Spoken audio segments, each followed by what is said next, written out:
ESPN8, The Ocho, bringing you the finest and seldom seen sports from around the globe since 1999. If it's almost a sport, we've got it here.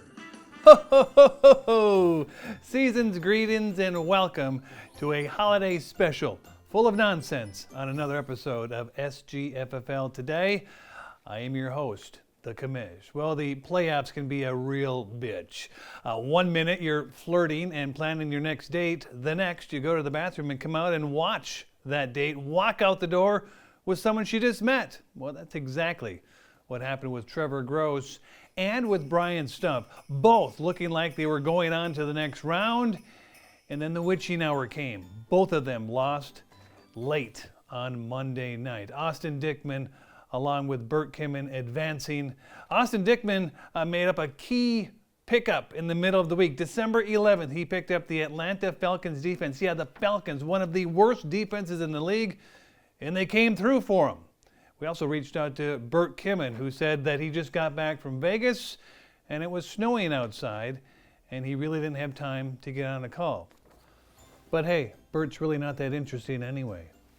We now turn to Austin Dickman talking about his big win. It was kind of fun to see a couple of tight games though, to get to the semifinals. Sometimes these blowouts aren't as fun to watch. You get down to a Monday night game. I had two guys going. Stump had two guys going, and then you look at Trevor and Bert's game. They each had a guy going. It was like, all right, who's going to pull this out? Tight games. Those are a lot more fun. You're sitting up there watching a football game versus, I'm up 90-30. I don't really care. Austin Dickman will now take on Burt Kimmin, and Burt has had Austin's number as of late, 10-4 all time against the youngster from Piers. But Austin says this year will be the year he returns the favor. I seem to get my ass kicked a lot of the times I played Burt. I think we were in the same division for a couple of years there, and it never worked out my way. But that being said, each week's a new game.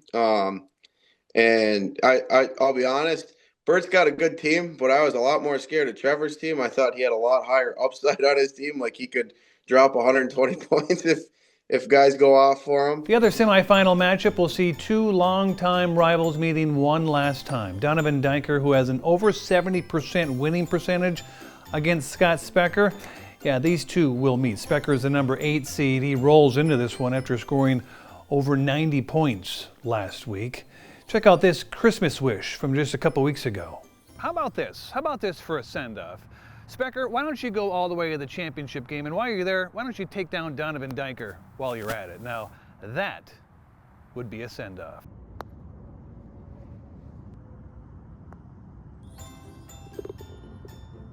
This matchup may not be in the championship game, but it does hold a lot of weight. Scott Specker, viewed as a doormat for the majority of his career in this league, could leave as a dynasty.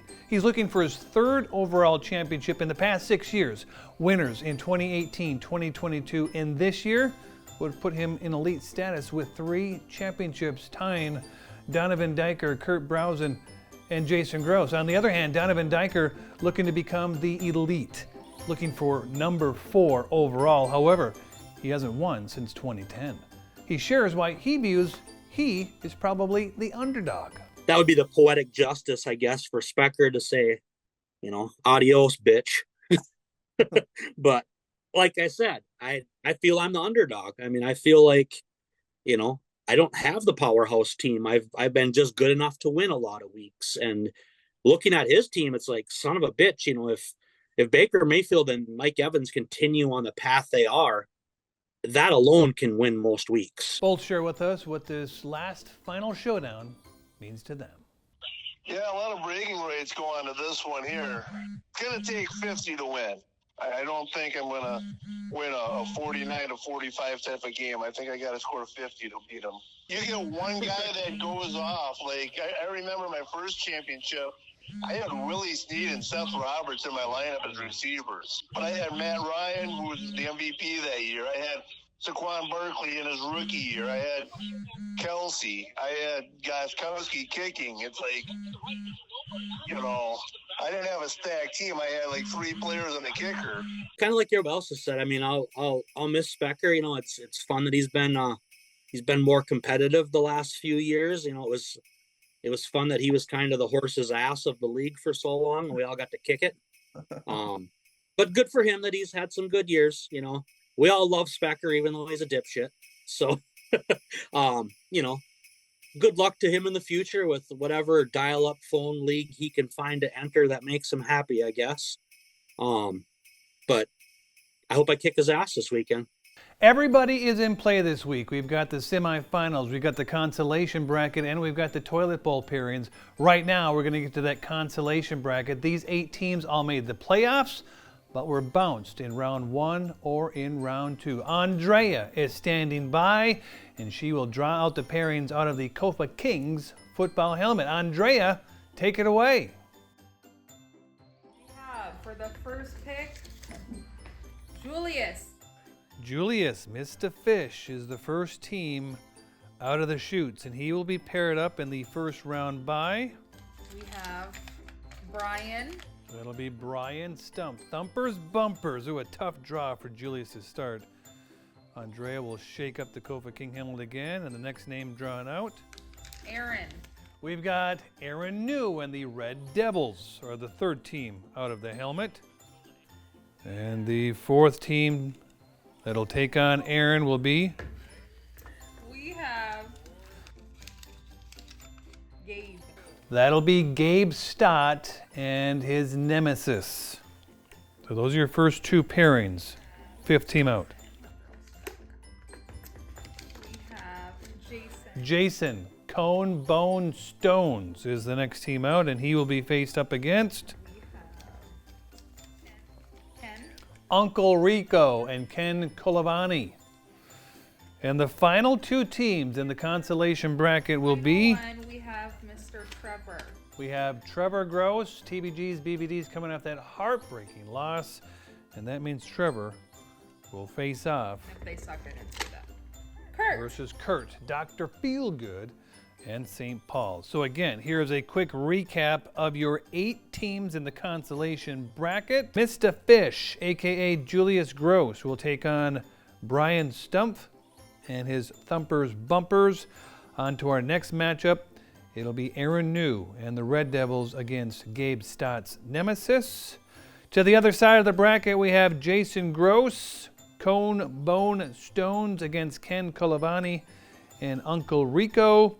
And finally, Trevor Gross and his BBDs against Dr. Feelgood, Kurt Browson. The winner of this entire bracket will win $50. To the Toilet Bowl series, Melissa Zaremba standing by for a look at Pool A. Pretty simple. It's Ben versus Jake. Both are 2-0.